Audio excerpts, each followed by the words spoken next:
আমি কাঁদতে কাঁদতে বললাম, বাবা, আমি আর দেবব্রতের মধ্যে কোনো সমস্যা নেই। হ্যাঁ, গত কিছুদিন আমরা একটু চুপচাপ ছিলাম, কারণ দেবব্রতের অফিসে অনেক প্রেশার চলছে। তার প্রমোশন হওয়ার কথা, তাই সে স্ট্রেসে আছে। আর আমিও একটু টেনশনে ছিলাম রিয়ানের পড়াশোনা নিয়ে। তার রেজাল্ট গত দুবার ভালো হয়নি। এই নিয়ে আমি চিন্তিত ছিলাম। কিন্তু এর মানে এই না যে আমাদের মধ্যে কোনো সমস্যা আছে। শ্বশুরজি আমার মাথায় হাত রাখলেন, বললেন, আমি বুঝতে পারছি মা, আমি তোমার কাছে ক্ষমা চাইছি। আমার উচিত হয়নি এভাবে তোমাকে টেস্ট করা। কিন্তু জানো, পরিবারের বয়োজ্যেষ্ঠ মানুষ হিসাবে আমার একটা দায়িত্ব আছে। আমি চাই আমার পরিবারের সবাই সুখী থাকুক। তোমাদের দুজনের মধ্যে যদি কোনো সমস্যা থাকত, তাহলে আমি সেটা সমাধান করতে চাইতাম। আমি তখনও কাঁদছিলাম। বললাম, কিন্তু বাবা, এই পদ্ধতিটা ভুল ছিল। আপনি সরাসরি আমাকে জিজ্ঞেস করতে পারতেন, আমি তো সব বলতাম। তিনি বললেন, তুমি ঠিক বলেছ মা, আমার ভুল হয়েছে। কিন্তু এখন আমি নিশ্চিত হয়েছি যে তুমি একজন ভালো মেয়ে। তুমি আমার ছেলের যোগ্য স্ত্রী। তারপর তিনি আমাকে বললেন, এখন তুমি আরাম করো। জ্বর কমে আসছে, ইঞ্জেকশনের প্রভাবে তোমার একটু ঘুম আসছিল। শ্বশুরজি চেয়ারে বসে মোবাইলে কিছু একটা পড়ছিলেন, মাঝামধ্যে আমার দিকে তাকিয়ে দেখছিলেন। সকাল ৬টার দিকে একজন নার্স এসে আমার ব্লাড স্যাম্পল নিয়ে গেল। ৮টার দিকে ডাক্তার এসে রিপোর্ট দেখলেন, বললেন কিছু মারাত্মক নয়, ভাইরাল ফিভার। ৩-৪ দিন ওষুধ খেলে ঠিক হয়ে যাবে, বাসায় যেতে পারেন। তিনি কিছু ওষুধের প্রেসক্রিপশন দিলেন। আমরা হাসপাতাল থেকে বের হলাম। গাড়িতে বসার পর শ্বশুরজি বললেন, চলো প্রথমে ওষুধ কিনে নিই। আমরা একটা মেডিকেল স্টোরে থামলাম। তিনি ওষুধ কিনে আনলেন। তারপর আমাদের বাসার দিকে রওনা দিলাম।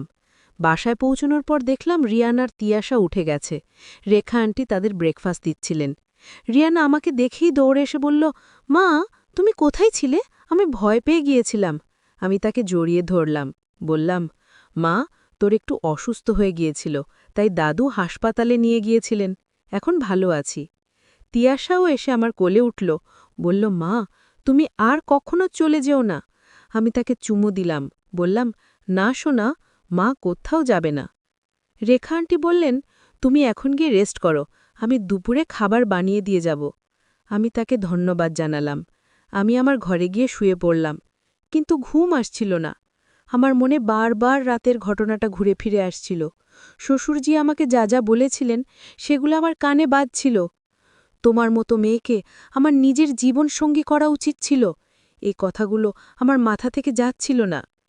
আমি ভাবছিলাম, এটা কি সত্যি একটা টেস্ট ছিল, নাকি শ্বশুরজি আসলে সত্যি আমার প্রতি কোনো অনুভূতি রাখেন এবং এখন পরিস্থিতি সামলাতে এই গল্পটা বানিয়েছেন। আমার মাথায় নানা চিন্তা ঘুরপাক খাটছিল। তারপরের কয়েক ঘণ্টা আমি চুপচাপ শুয়ে রইলাম। জ্বর কমে আসছিল। ইঞ্জেকশনের প্রভাবে আমার একটু ঘুম আসছিল। শ্বশুরজি চেয়ারে বসে মোবাইলে কিছু একটা পড়ছিলেন, মাঝে মধ্যে আমার দিকে তাকিয়ে দেখছিলেন।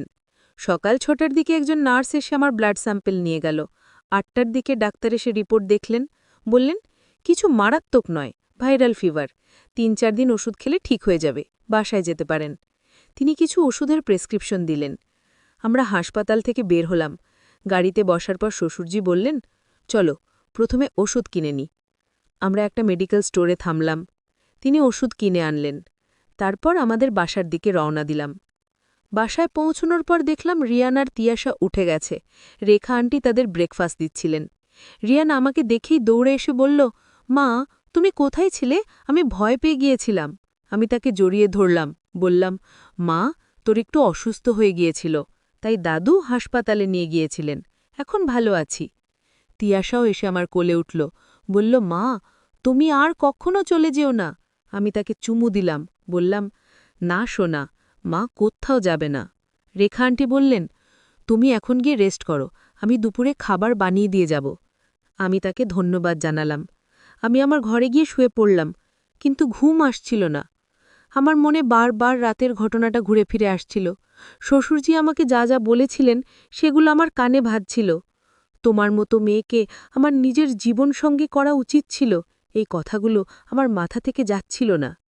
আমি ভাবছিলাম, এটা কি সত্যি একটা টেস্ট ছিল, নাকি শ্বশুরজি আসলে সত্যি আমার প্রতি কোনো অনুভূতি রাখেন এবং এখন পরিস্থিতি সামলাতেই গল্পটা বানিয়েছেন। আমার মাথায় নানা চিন্তা ঘুরপাক খাচ্ছিল। তারপরের দিনই শ্বশুরজি আমার ঘরে আসলেন, দরজা বন্ধ করে দিলেন। আমি ভয় পেয়ে গেলাম, বললাম, বাবা, দরজা খুলে দিন, আমার ভালো লাগছে না। তিনি বললেন, শুধু 2 মিনিট, আমি তোমাকে একটা জিনিস দেখাতে চাই। তিনি হাত থেকে পকেট থেকে একটা ছোট বাক্স বের করলেন, খুলে আমাকে দেখালেন। ভেতরে একটা সুন্দর হীরের আংটি। বললেন, এটা তোমার জন্য কিনেছি, তুমি এটা পরবে? আমি বললাম, না, আমি এটা নেব না, আপনি প্লিজ আমাকে ছেড়ে দিন। তিনি আমার কাছে এগিয়ে এলেন, বললেন, তুমি কেন বুঝছো না আমি তোমাকে কতটা ভালোবাসি?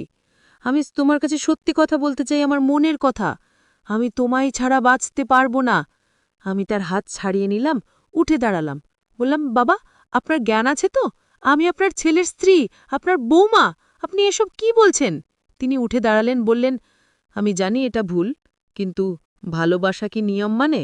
আমি তোমাকে সত্যি ভালোবাসি, মা। আমি রেগে গিয়ে বললাম, থামুন, আর একটা কথাও বলবেন না আপনি। আমি দেবব্রতকে সব বলে দেব। তিনি হাসলেন, বললেন, বলো, কিন্তু দেবব্রত কি তোমাকে বিশ্বাস করবে? সে জানে আমি কখনো এমন কিছু করতে পারি না। সে ভাববে তুমি মিথ্যা বলছো আমার সম্পর্কে। আমার মাথায় রক্ত উঠে গেল। আমি চিৎকার করতে চাইছিলাম, কিন্তু তিনি আমার মুখে হাত দিয়ে বললেন, চিৎকার করো না, বাচ্চারা শুনবে, তারপর সবাই জানবে, তোমার পরিবার ভেঙে যাবে। তুমি কি তা চাও? আমি তার হাত সরিয়ে দিলাম, চোখে জল নিয়ে বললাম, আপনি আমার কাছ থেকে কি চান? তিনি আমার গালে হাত বুলালেন, বললেন, তুমি আমার হও, আমি তোমাকে সুখী লাগব। দেবব্রত তোমার যত্ন নেয় না, সে সারাদিন অফিসে থাকে, তুমি একা একা ঘরে বসে থাকো, কিন্তু আমি সারাদিন তোমার সাথে থাকব, তোমার সব ইচ্ছা পূরণ করব। আমি তাকে ধাক্কা দিয়ে সরিয়ে দিলাম, বললাম, আউট, এক্ষুনি আমার ঘর থেকে বেরিয়ে যান, না হলে আমি সত্যি চিৎকার করব। তিনি হাসলেন, বললেন, ঠিক আছে, আজ যাচ্ছি, কিন্তু তুমি ভেবে দেখো, আমার প্রস্তাব এখনও খোলা আছে। এই বলে তিনি ঘর থেকে বেরিয়ে গেলেন। আমি দরজা বন্ধ করে দিলাম আর বিছানায় বসে কাঁদতে লাগলাম। আমার কি করা উচিত? দেবব্রতকে বলবো? কিন্তু শ্বশুরজি ঠিকই বলেছেন, দেবব্রত হয়তো বিশ্বাস করবে না। সে তার বাবাকে খুব সম্মান করে, আর যদি বিশ্বাসও করে তাহলে পরিবারে একটা বিশাল কেলেঙ্কারি হবে। আমার বাচ্চারা কি হবে? তারা কিভাবে এসব সামলাবে? সারা রাত আমি ঘুমাতে পারলাম না। পরদিন সকালে দেবব্রত ফিরে এলো। সে আমাকে দেখে বলল, তুমি ঠিক আছো তো? অনেক দুর্বল দেখাচ্ছে। আমি বললাম, হ্যাঁ, একটু দুর্বল লাগছে, জ্বরের কারণে। সে বলল, তুমি আরাম করো, আমি বাচ্চাদের দেখছি। আমি ভাবলাম, এখনই দেবব্রতকে সব বলে দেব। কিন্তু কিভাবে বলবো? কোথা থেকে শুরু করব? আমি মুখ খুললাম, বললাম, দেবব্রত, তোমাকে একটা কথা বলতে হবে। সে বলল, হ্যাঁ, বলো। আমি বললাম, আসলে, কিন্তু ঠিক তখনই শ্বশুরজি ঘরে ঢুকলেন। তিনি বললেন, দেবব্রত, তুমি এসে গেছো? কেমন ছিল বিয়ে? দেবব্রত তার বাবার সাথে কথা বলতে লাগল। আমার কথা আর বলা হলো না। পরের কয়েকদিন আমি শ্বশুরজির কাছ থেকে দূরে থাকার চেষ্টা করলাম, কিন্তু তিনি মাঝে মধ্যে আমার ঘরে এসে পড়তেন, কখনো কোনো অজুহাতে, কখনো বা ও কারণে। প্রতিবার তিনি আমাকে তার ভালোবাসার কথা বলতেন। আমি তাকে বারবার থামাতাম, কিন্তু তিনি থামতেন না। একদিন দুপুরে দেবব্রত অফিসে, বাচ্চারা স্কুলে, আমি ঘরে একা ছিলাম। হঠাৎ শ্বশুরজি আমার ঘরে ঢুকলেন, দরজা বন্ধ করে দিলেন। আমি ভয় পেয়ে গেলাম, বললাম, বাবা, দরজা খুলে দেন, আমার ভালো লাগছে না। তিনি বললেন, শুধু 2 মিনিট, আমি তোমাকে একটা জিনিস দেখাতে চাই। তিনি তার পকেট থেকে একটা ছোট বাক্স বের করলেন, খুলে আমাকে দেখালেন। ভেতরে একটা সুন্দর হীরের আংটি। বললেন, এটা তোমার জন্য কিনেছি, তুমি এটা পরবে? আমি বললাম, না, আমি এটা নেব না, আপনি প্লিজ আমাকে ছেড়ে দেন। তিনি আমার কাছে এগিয়ে এলেন, বললেন, তুমি কেন বুঝছো না আমি তোমাকে কতটা ভালোবাসি? আমি তোমার কাছে সত্যি কথা বলতে চাই, আমার মনের কথা। আমি তোমার ছাড়া বাঁচতে পারবো না। আমি তার হাত ছাড়িয়ে নিলাম, উঠে দাঁড়ালাম। বললাম, বাবা, আপনি আমার বৌমা, আপনি এসব কি বলছেন? তিনি উঠে দাঁড়ালেন, বললেন, এটাও ভুল, সমাজ এটাও মেনে নেবে না। আমি বুঝতে পারছি, আমি আর এখন তোমাকে জোর করব না। আমি চলে যাচ্ছি, আমি বোঝাতেই পারছি না তোমাকে, আমি সত্যি কথা বলছি। আমি যাচ্ছি, এই বলে তিনি ঘর থেকে বেরিয়ে গেলেন। আমি ভেতরে দরজা বন্ধ করে কাঁদতে লাগলাম। আমি সারা রাত ঘুমাতে পারলাম না। পরের দিন সকালে দেবব্রত ফিরে এলো। সে আমাকে দেখে বলল, তুমি ঠিক আছো তো? অনেক দুর্বল দেখাচ্ছে। আমি বললাম, হ্যাঁ, একটু দুর্বল লাগছে, জ্বরের কারণে। সে বলল, তুমি আরাম করো, আমি বাচ্চাদের দেখছি। আমি ভাবলাম, এখনই দেবব্রতকে সব বলে দেব, কিন্তু কিভাবে বলবো, কোথা থেকে শুরু করব? আমি মুখ খুললাম, বললাম, দেবব্রত, তোমাকে একটা কথা বলতে হবে। সে বলল, হ্যাঁ বলো। আমি বললাম, আসলে। কিন্তু ঠিক তখনই শ্বশুরজি ঘরে ঢুকলেন। তিনি বললেন, দেবব্রত, তুমি এসে গেছো? কখন এলে? আমি সব শুনেছি। আপনি কি বলছিলেন? আপনি আমার স্ত্রীকে নিয়ে পালাতে চাইছেন? শ্বশুরজি চমকে গেলেন, বলেন, দেবব্রত, তুমি কখন এলে? আমি সব শুনেছি। আপনি আমার স্ত্রীকে কি বলছিলেন? আপনি তাকে নিয়ে পালাতে চাইছেন? শ্বশুরজি বললেন, দেবব্রত, তুমি ভুল বুঝছ। আমি।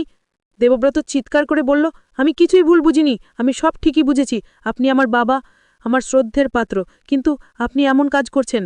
আমার ছেলের স্ত্রীকে নিয়ে পালাতে যাবেন, আমার ছেলের জীবন নষ্ট করবেন, আমাকে ত্যাগ করে তোমাকে নিয়ে নতুন জীবন শুরু করবেন। আমি। বাইরে বজ্রপাতের আলোয় ঘর মাঝে মাঝে আলোকিত হচ্ছিল।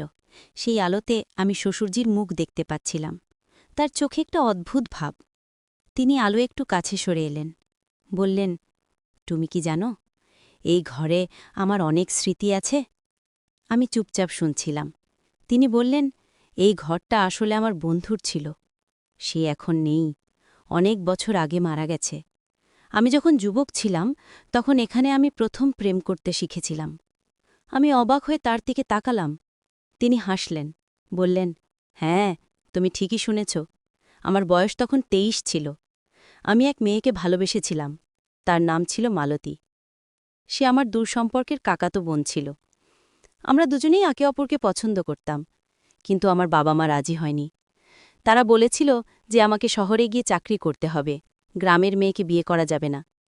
তিনি একটু থামলেন, তারপর আবার বললেন, মালতী এই ঘরে আসত। আমরা এখানে লুকিয়ে দেখা করতাম। এই খাটেই বসে আমরা ঘণ্টার পর ঘণ্টা কথা বলতাম, স্বপ্ন দেখতাম একসাথে জীবন কাটানোর। আমি শুনছিলাম, কিন্তু একটা অদ্ভুত অনুভূতি হচ্ছিল। শ্বশুরজি এই কথাগুলো আমাকে কেন বলছেন? তিনি চুপ করলেন কিছুক্ষণ। তারপর আমার চোখের দিকে সরাসরি তাকিয়ে বললেন, আজ তোমাকে দেখে সেই মালতীর কথা মনে পড়ছে। তুমি অনেকটা তার মতো। একই ধরনের সাহস তোমার মধ্যে আছে, একই রকম চোখ। আমার হৃদস্পন্দন বেড়ে গেল। তিনি কি বলতে চাইছেন? হঠাৎ তিনি আমার হাত ধরলেন। আমি চমকে উঠলাম। তিনি মৃদুস্বরে বললেন, আমি একটা সিদ্ধান্ত নিয়েছি। এতদিন আমি অন্যদের ইচ্ছা অনুযায়ী চলেছি। আমার বাবা মায়ের ইচ্ছায় শহরে গিয়ে চাকরি করেছি, তাদের পছন্দের মেয়ে বিয়ে করেছি। এবার আমি আমার পছন্দ অনুযায়ী বাঁচব। তুমি আমার সাথে এই ঘরেই থেকে যাও, আমরা এখানেই নতুন জীবন শুরু করি। আমার মাথা ঘুরছিল। এ কি শুনছি আমি? আমি হাত ছাড়াতে চেষ্টা করলাম, কিন্তু তিনি শক্ত করে ধরে রাখলেন। বললেন, আমি সিরিয়াস। আমার কাছে অনেক টাকা আছে, ব্যাংকে জমানো আছে। এই গ্রামেই আমরা সুখে থাকব। তুমি আমার বউ হবে, কেউ জানবে না। সবাই ভাববে আমরা নিখোঁজ হয়ে গেছি। আমার মনের ভেতর হঠাৎ একটা বন্য স্বপ্ন তৈরি হলো। এই নির্জন গ্রামে নতুন জীবন, কোনো দায়িত্ব নেই, কোনো বাধা নেই। মনে মনে একটা অদ্ভুত রোমাঞ্চ অনুভব করলাম, কিন্তু মুখে বললাম, বাবা, আপনি কি বলছেন বুঝতে পারছেন? এটা তো সম্পূর্ণ অসম্ভব। আমার স্বামী আছে, বাচ্চা আছে।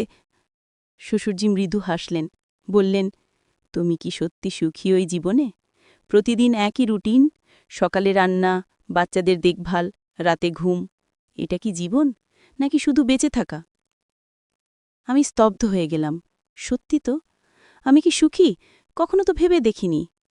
হঠাৎ আমার মনে হলো, শ্বশুরজি ঠিকই বলছেন। একটা নতুন জীবন, কোনো সমাজের চাপ নেই, কোনো বিচার নেই। আমি ভাবতে শুরু করলাম। আর ঠিক তখনই বাইরে থেকে একটা জোরে চিৎকার শোনা গেল, বাবা, অপূর্বা, তোমরা কোথায়? আমি চমকে উঠলাম। এ তো দেবাশিসের গলা। আমার স্বামী এখানে কিভাবে? শ্বশুরজি আমার হাত ছেড়ে দিলেন, উঠে গেলেন, বললেন, দেবাশিস এসে গেছে মনে হয়। আমি হঠাৎ বুঝতে পারলাম পুরো ব্যাপারটা কি ছিল। শ্বশুরজি আমাকে পরীক্ষা করছিলেন। তিনি দেখতে চাইছিলেন আমি কতটা বিশ্বস্ত, কতটা সৎ। দরজা খুলে বাইরে বেরোতেই দেখলাম দেবাশিস ছাতা হাতে দাঁড়িয়ে আছে। তার সাথে রিয়া, তানবীর আর অয়ানও এসছে। দেবাশিস বলল, আমরা চিন্তিত হয়ে পড়েছিলাম, তোমাদের ফোন পাচ্ছিলাম না, তাই সবাই মিলে চলে এলাম। আমি স্বস্তির নিঃশ্বাস ফেললাম। শ্বশুরজি হাসলেন, বললেন, আসলে আমরা এই ঘরে আশ্রয় নিয়েছিলাম ঝড়ের কারণে। আমরা সবাই মিলে বাড়িতে ফিরলাম। পরে সন্ধ্যায় যখন সবাই নিজের নিজের কাজে ব্যস্ত, তখন শ্বশুরজি আমাকে ডাকলেন, বললেন, অপূর্বা, আমি তোমার কাছে ক্ষমা চাইছি। আমি তোমাকে পরীক্ষা করছিলাম। আমি হতবাক হয়ে বললাম, পরীক্ষা? কিসের পরীক্ষা? তিনি বললেন, আসলে আমার সম্পত্তির ব্যাপারে একটা সিদ্ধান্ত নিতে হচ্ছিল। আমার এই গ্রামের বাড়ি, জমিজমা সব কার নামে লিখে দেব সেটা ঠিক করছিলাম। দেবাশিস আমার ছেলে, কিন্তু সে সবসময় অফিসে ব্যস্ত। আমার নাতিনাতনিরাও নিজেদের নিয়ে ব্যস্ত। কিন্তু তুমি আমার সাথে এসছিলে, তুমি আমার যত্ন নিয়েছ, তাই আমি দেখতে চেয়েছিলাম তুমি কতটা লোভী নাকি সত্যি একজন ভালো মানুষ। আমি অবাক হয়ে শুনছিলাম।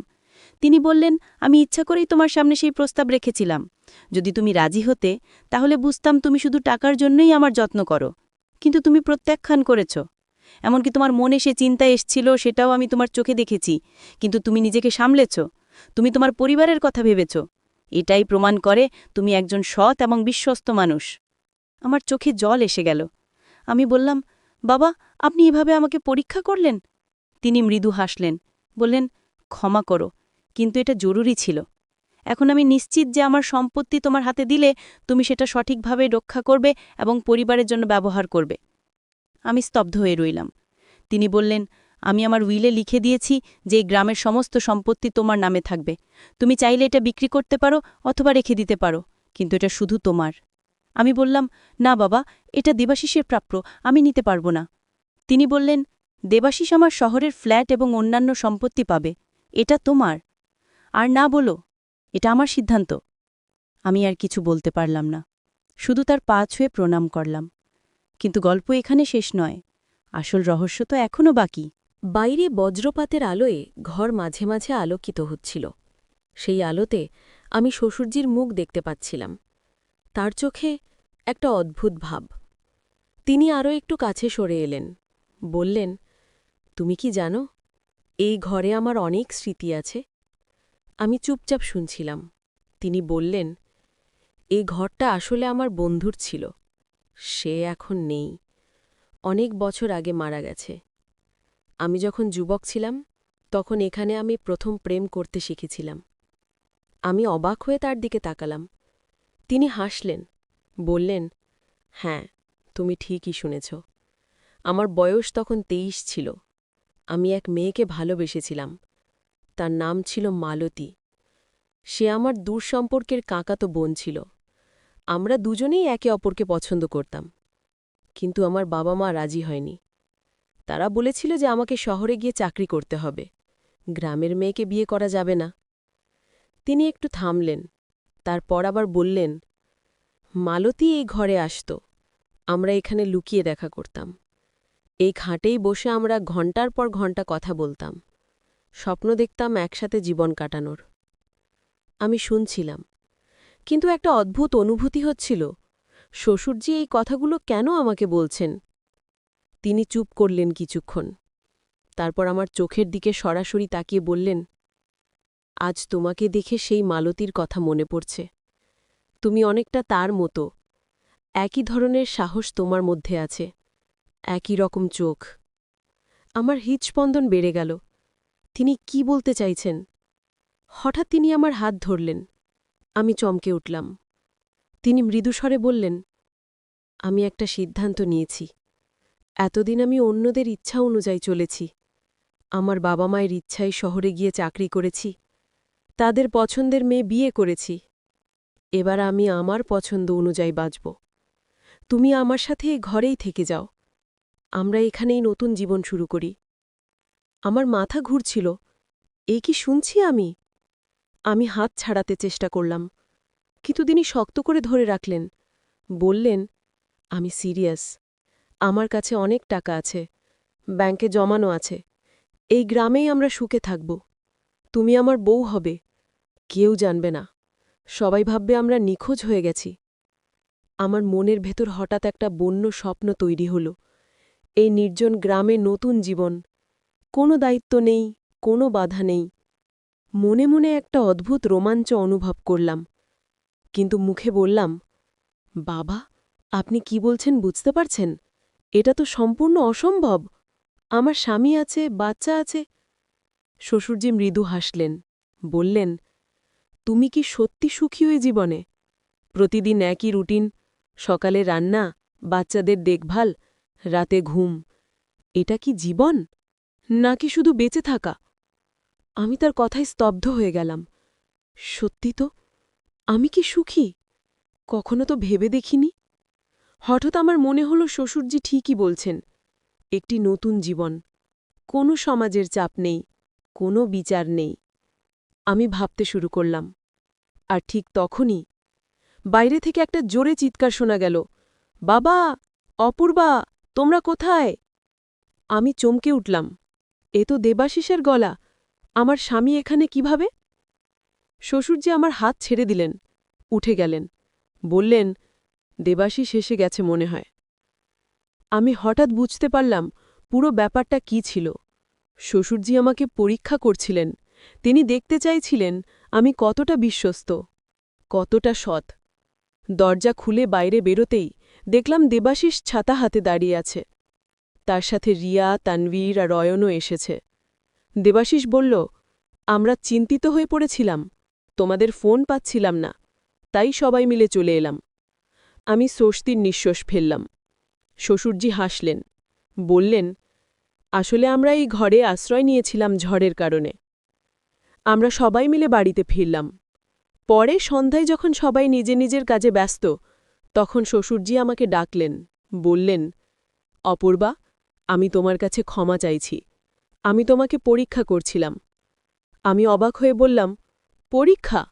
কিসের পরীক্ষা? তিনি বললেন, আসলে আমার সম্পত্তির ব্যাপারে একটা সিদ্ধান্ত নিতে হচ্ছিল। আমার এই গ্রামের বাড়ি, জমিজমা সব কার নামে লিখে দেব সেটা ঠিক করছিলাম। দেবাশিস আমার ছেলে, কিন্তু সে সবসময় অফিসে ব্যস্ত, আমার নাতিনাতনিরাও নিজেদের নিয়ে ব্যস্ত। কিন্তু তুমি আমার সাথে এসেছিলে, তুমি আমার যত্ন নিয়েছ। তাই আমি দেখতে চেয়েছিলাম তুমি কতটা লোভী নাকি সত্যি একজন ভালো মানুষ। আমি অবাক হয়ে শুনছিলাম। তিনি বললেন, আমি ইচ্ছা করেই তোমার সামনে সেই প্রস্তাব রেখেছিলাম। যদি তুমি রাজি হতে, তাহলে বুঝতাম তুমি শুধু টাকার জন্যেই আমার যত্ন করো। কিন্তু তুমি প্রত্যাখ্যান করেছ। এমনকি তোমার মনে সেই চিন্তা এসেছিল, সেটাও আমি তোমার চোখে দেখেছি। কিন্তু তুমি নিজেকে সামলেছ, তুমি তোমার পরিবারের কথা ভেবেছ। এটাই প্রমাণ করে যে তুমি একজন সৎ এবং বিশ্বস্ত মানুষ। আমার চোখে জল এসে গেল। আমি বললাম, বাবা, আপনি এভাবে আমাকে পরীক্ষা করলেন? তিনি মৃদু হাসলেন, বললেন, ক্ষমা করো, কিন্তু এটা জরুরি ছিল। এখন আমি নিশ্চিত যে আমার সম্পত্তি তোমার হাতে দিলে তুমি সেটা সঠিকভাবে রক্ষা করবে এবং পরিবারের জন্য ব্যবহার করবে। আমি স্তব্ধ হয়ে রইলাম। তিনি বললেন, আমি আমার উইলে লিখে দিয়েছি যে এই গ্রামের সমস্ত সম্পত্তি তোমার নামে থাকবে। তুমি চাইলে এটা বিক্রি করতে পারো অথবা রেখে দিতে পারো, কিন্তু এটা শুধু তোমার।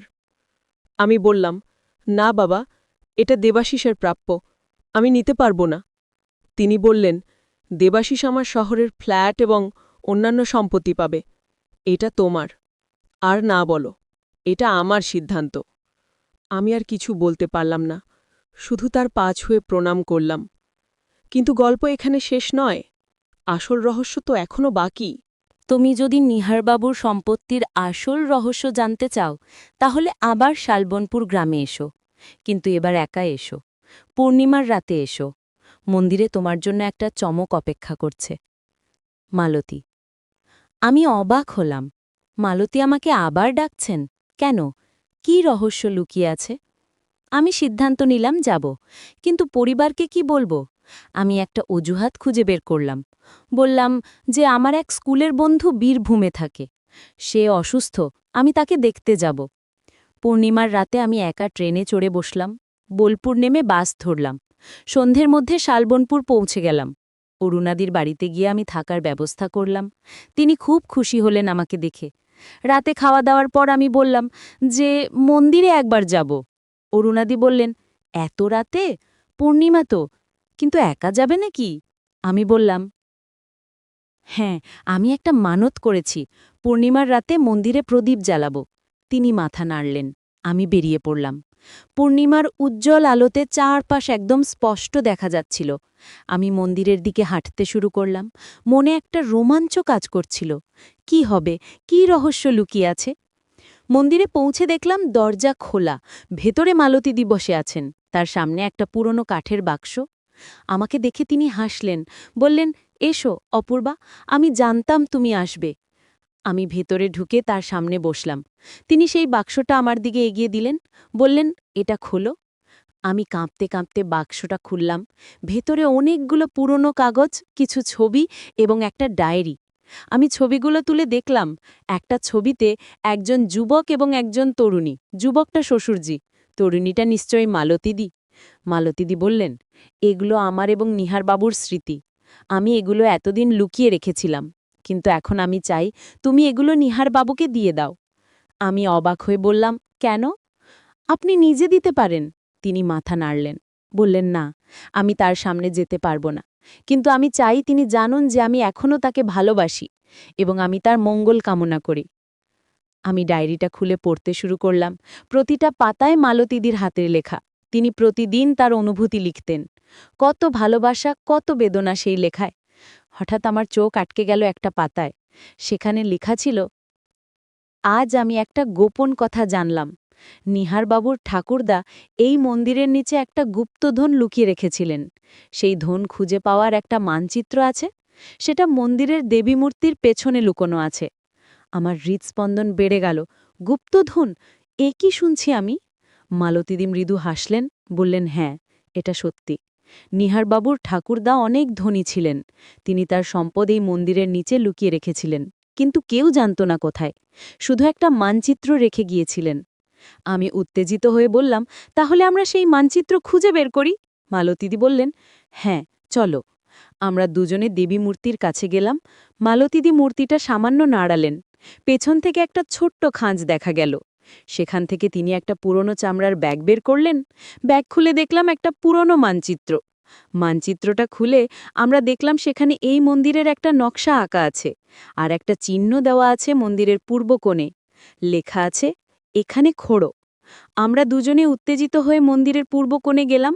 সেখানে মেঝেতে কিছু পাথর পাতা। মালতীদি বললেন, এই পাথরগুলো সরাতে হবে।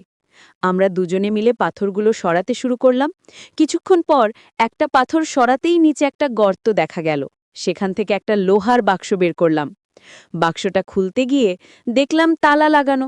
মালতীদি বললেন, চাবি হয়তো সেই ডায়েরিতে কোথাও লুকোনো আছে। আমরা ডায়েরিটা আবার দেখতে শুরু করলাম। শেষ পাতায় একটা ছোট্ট পকেট ছিল। সেখান থেকে একটা পুরনো চাবি বের করলাম। চাবিটা বাক্সের তালায় লাগিয়ে ঘোরালাম। তালা খুলে গেল। বাক্স খুলে আমরা দুজনে হতবাক হয়ে গেলাম। ভেতরে অনেকগুলো সোনার অলংকার, মুদ্রা এবং কিছু হীরের গয়না। মালতীদি বললেন, এই সম্পদ নিহার বাবুর, এটা তার প্রাপ্য। তুমি এগুলো তাকে দিয়ে দাও। আমি বললাম, কিন্তু আপনি এতদিন জানতেন, তাহলে নিজে নিলেন না কেন?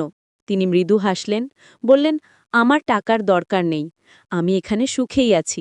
কিন্তু নিহারবাবু এই সম্পদ দিয়ে তার পরিবারের মঙ্গল করতে পারবেন। আমার চোখে জল এসে গেল। এত মহান এই মহিলা, এত ত্যাগ! আমি সেই বাক্সটা নিয়ে পরের দিন সকালে কলকাতায় ফিরে এলাম। বাড়িতে এসে শ্বশুরজিকে সব খুলে বললাম, মালতীদির কথা, ডায়েরির কথা, গুপ্তধনের কথা, সব। শ্বশুরজি প্রথমে অবিশ্বাস করলেন, কিন্তু যখন ডায়েরিটা পড়লেন, ছবিগুলো দেখলেন, তখন তার চোখ ভিজে গেল। তিনি বললেন, মালতী বেঁচে আছে? সে আমার জন্য এতদিন অপেক্ষা করেছে? আমি মাথা নাড়লাম। তিনি কিছুক্ষণ চুপচাপ বসে রইলেন। তারপর বললেন, আমি তাকে দেখতে যাব, আমাকে নিয়ে চলো। পরের সপ্তাহে আমি আবার শ্বশুরজিকে নিয়ে শালবনপুর গেলাম। এবার দেবাশিসও আমাদের সাথে ছিল। আমি তাকে পুরো ঘটনা বলেছিলাম। সন্ধ্যায় আমরা মন্দিরে গেলাম। মালতীদি সেখানে বসেছিলেন। শ্বশুরজিকে দেখে তার চোখ বড় বড় হয়ে গেল। তিনি উঠে দাঁড়ালেন। শ্বশুরজি কিছু বলতে যাচ্ছিলেন, কিন্তু মালতীদি হাত তুলে থামিয়ে দিলেন। বললেন, নিহারবাবু, আমি জানি আপনি কি বলতে চান, কিন্তু কোনো কথার দরকার নেই। আমি আমার জীবন বেছে নিয়েছি। আমি এখানে সুখী। আপনিও আপনার পরিবার নিয়ে সুখী থাকুন। শ্বশুরজি বললেন, কিন্তু মালতী, তুমি এতদিন এভাবে একা? মালতীদি মৃদু হাসলেন, বললেন, আমি একা নই। আমার ভগবান আছেন, আর আমার স্মৃতি আছে। সেগুলোই আমার কাছে যথেষ্ট। শ্বশুরজি আর কিছু বলতে পারলেন না, শুধু তার পা ছুঁয়ে প্রণাম করলেন। মালতীদিও তার মাথায় হাত রাখলেন, বললেন, সুখী থাকো নিহার, এটাই আমার প্রার্থনা। আমরা সেদিন ফিরে এলাম। কিন্তু আমার মনে এখনও সেই দৃশ্য গেঁথে আছে। দুই প্রেমিক যারা কখনো একসাথে হতে পারেনি, কিন্তু তবুও একে অপরের মঙ্গল কামনা করে। গুপ্তধনের টাকা দিয়ে শ্বশুরজি সেই গ্রামে একটা স্কুল এবং হাসপাতাল তৈরি করলেন, মালতীদির নামে। তিনি বললেন, যেহেতু মালতী আমার জন্য তার জীবন ত্যাগ করেছে, আমিও তার নামে কিছু করতে চাই। আজ সেই স্কুল এবং হাসপাতাল চালু হয়েছে। গ্রামের শত শত শিশু সেখানে পড়াশোনা করছে। অসুস্থরা বিনামূল্যে চিকিৎসা পাচ্ছে। মালতীদি এখনও সেই মন্দিরে আছেন। আমি মাঝে মাঝে তাকে দেখতে যাই। তিনি আমাকে দেখলে খুব খুশি হন। আমরা ঘণ্টার পর ঘণ্টা কথা বলি। তিনি আমাকে জীবনের অনেক গভীর কথা শেখান। একদিন আমি তাকে জিজ্ঞাসা করেছিলাম, আপনি কি কখনো আফসোস করেন যে আপনার জীবনটা এভাবে কাটল? তিনি মাথা নেড়ে বলেছিলেন, না, আমি আমার জীবন নিয়ে সন্তুষ্ট। আমি যা বেছে নিয়েছিলাম সেটা ছিল আমার সিদ্ধান্ত। আর আমি দেখছি নিহারবাবু সুখী, তার পরিবার সুখী। এটাই আমার সবচেয়ে বড় পুরস্কার। সেদিন আমি বুঝেছিলাম সত্যিকারের ভালোবাসা কি। সেটা হলো অন্যের সুখের জন্য নিজের সুখ ত্যাগ করা। মালতীদি সেই কাজটাই করেছেন। আর সেই ঝড়ের দিনের কুঁড়েঘরের ঘটনা, সেটা ছিল আমার জীবনের সবচেয়ে বড় পরীক্ষা। শ্বশুর যে আমাকে পরীক্ষা করেছিলেন, আর আমি উত্তীর্ণ হয়েছিলাম। কিন্তু সবচেয়ে বড় শিক্ষা আমি পেয়েছিলাম মালতীদির কাছ থেকে। তিনি আমাকে শিখিয়েছেন যে জীবনে ত্যাগ এবং ভালোবাসা সবচেয়ে বড় সম্পদ। আজ যখন আমি আমার পরিবারকে দেখি, আমার স্বামী দেবাশিসকে দেখি, আমার সন্তানদের দেখি, তখন আমার মনে হয় আমি কত ভাগ্যবতী। আমার কাছে সব আছে, কিন্তু মালতীদির কথা মনে হলে আমি বুঝি যে আসল সম্পদ হলো একটা পরিষ্কার বিবেক আর শান্ত মন। সেই গ্রামের বাড়িটা এখন আমার নামে। আমি প্রতি বছর সেখানে যাই, মন্দিরে প্রদীপ জ্বালাই, মালতীদির সাথে কথা বলি। তিনি আমার দ্বিতীয় মা হয়ে উঠেছেন। তার কাছ থেকে আমি জীবনের অনেক মূল্যবান শিক্ষা পেয়েছি। আর শ্বশুরজি, তিনি এখন আরও শান্ত। তিনি বলেন যে মালতীকে আবার দেখে তার মনের একটা বোঝা নেমে গেছে। তিনি জানেন যে মালতী সুখী, সেটাই তার কাছে সবচেয়ে বড় স্বস্তি।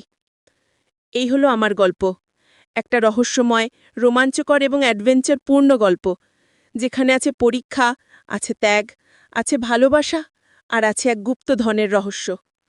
কিন্তু সবচেয়ে বড় ধন যেটা আমি পেয়েছি, সেটা হলো জীবনের শিক্ষা। আজ আমি যখন আমার পরিবারকে দেখি, আমার স্বামী দেবাশিসকে দেখি, আমার সন্তানদের দেখি, তখন আমার মনে হয় আমি কত ভাগ্যবতী। আমার কাছে সব আছে, কিন্তু মালতীদির কথা মনে হলে আমি বুঝি যে আসল সম্পদ হলো একটা পরিষ্কার বিবেক আর শান্ত মন। সেই গ্রামের বাড়িটা এখন আমার নামে। আমি প্রতি বছর সেখানে যাই, মন্দিরে প্রদীপ জ্বালাই, মালতীদির সাথে কথা বলি। তিনি আমার দ্বিতীয় মা হয়ে উঠেছেন। তার কাছ থেকে আমি জীবনের অনেক মূল্যবান শিক্ষা পেয়েছি। আর শ্বশুরজি, তিনি এখন আরও শান্ত। তিনি বলেন যে মালতীকে আবার দেখে তার মনের একটা বোঝা নেমে গেছে। তিনি জানেন যে মালতী সুখী, সেটাই তার কাছে সবচেয়ে বড় স্বস্তি। এই হলো আমার গল্প, একটা রহস্যময় পরীক্ষা, যেখানে ছিল একটা ঝড়, একটা পরিত্যক্ত কুঁড়েঘর আর একটা অদ্ভুত প্রস্তাব। কিন্তু শেষ হয়েছে একটা সুন্দর শিক্ষা দিয়ে, যে জীবনের সততা, বিশ্বস্ততা এবং পরিবারের মূল্য সবচেয়ে বেশি। আর সেই গুপ্তধন, সেটা শুধু সোনা হিরে ছিল না। আসল ধন ছিল মালতীদির ভালোবাসা, ত্যাগ আর শ্বশুরজির পরীক্ষা, যেটা আমাকে শিখিয়েছে জীবনের আসল মূল্য কী। আজ যখন আমি সেই মন্দিরে যাই, মালতীদির সাথে বসে চা খাই, তখন আমার মনে হয় আমি পৃথিবীর সবচেয়ে ভাগ্যবতী মানুষ। কারণ আমি পেয়েছি এক অসাধারণ পরিবার, এক মহান শিক্ষক আর জীবনের সবচেয়ে মূল্যবান শিক্ষা। এই গল্প থেকে আমি যা শিখেছি, সেটা হলো জীবনে অনেক প্রলোভন আসবে, অনেক সহজ পথ দেখাবে, কিন্তু সঠিক পথ সবসময় সহজ নয়। কিন্তু সেই পথেই আছে আসল সুখ, আসল শান্তি। আর সবশেষে আমি বলব যে প্রেম শুধু পাওয়ার মধ্যে নয়, প্রেম আছে ত্যাগের মধ্যে, অপরের সুখের জন্যে নিজের ইচ্ছা জলাঞ্জলি দেওয়ার মধ্যে। মালতীদি সেটাই করেছেন, আর তাই তিনি আজও সবার কাছে সম্মানিত, পূজনীয়। এই ছিল আমার গল্প, একটা সাধারণ ঘটনা থেকে শুরু হওয়া এক অসাধারণ অভিজ্ঞতা, যেখানে ছিল রহস্য, রোমাঞ্চ, অ্যাডভেঞ্চার, প্রেম, ত্যাগ আর সবচেয়ে বড় কথা, জীবনের মূল্যবান শিক্ষা। আপনারা সবাই ভালো থাকবেন, সুস্থ থাকবেন। আর হ্যাঁ, যদি কখনো শালবনপুর গ্রামে যান, সেই মন্দিরে একবার প্রদীপ জ্বালিয়ে আসবেন। মালতীদির জন্য প্রার্থনা করবেন। তিনি সত্যিই এক মহান মানুষ। আর আমার এই অভিজ্ঞতা থেকে একটা কথাই বলবো, জীবনে পরীক্ষা আসবেই, কিন্তু সেই পরীক্ষায় টিকে থাকার জন্যে দরকার শক্ত মনোবল আর সদ্বিবেক। সেটা থাকলে যে কোনো পরীক্ষায় উত্তীর্ণ হওয়া সম্ভব। এই আমার গল্প, অপূর্বা সেনগুপ্তের গল্প। একজন সাধারণ গৃহিণীর অসাধারণ অভিজ্ঞতা, যেখানে ছিল সবকিছু: রোমাঞ্চ, রহস্য, অ্যাডভেঞ্চার, প্রেম, ত্যাগ, আর সবচেয়ে বড় কথা, জীবনের মূল্যবান শিক্ষা। আপনারা সবাই ভালো থাকবেন, সুস্থ থাকবেন। আর মনে রাখবেন, জীবন একটাই, সেটা সততা আর বিশ্বস্ততার সাথে কাটান। তাহলেই আসল সুখ পাবেন। ধন্যবাদ সবাইকে আমার গল্প শোনার জন্যে। আশা করি আপনারা সবাই ভালো থাকবেন, সুস্থ থাকবেন। আর হ্যাঁ, যদি কখনো শালবনপুর গ্রামে যান, সেই মন্দিরে একবার প্রদীপ জ্বালিয়ে আসবেন। মালতীদির জন্য প্রার্থনা করবেন। তিনি সত্যিই এক মহান মানুষ। আর আমার এই অভিজ্ঞতা থেকে একটা কথাই বলবো, জীবনে পরীক্ষা আসবেই, কিন্তু সেই পরীক্ষায় টিকে থাকার জন্যে দরকার শক্ত মনোবল আর সদ্বিবেক। সেটা থাকলে যে কোনো পরীক্ষায় উত্তীর্ণ হওয়া সম্ভব। এই আমার গল্প, অপূর্বা সেনগুপ্তের গল্প।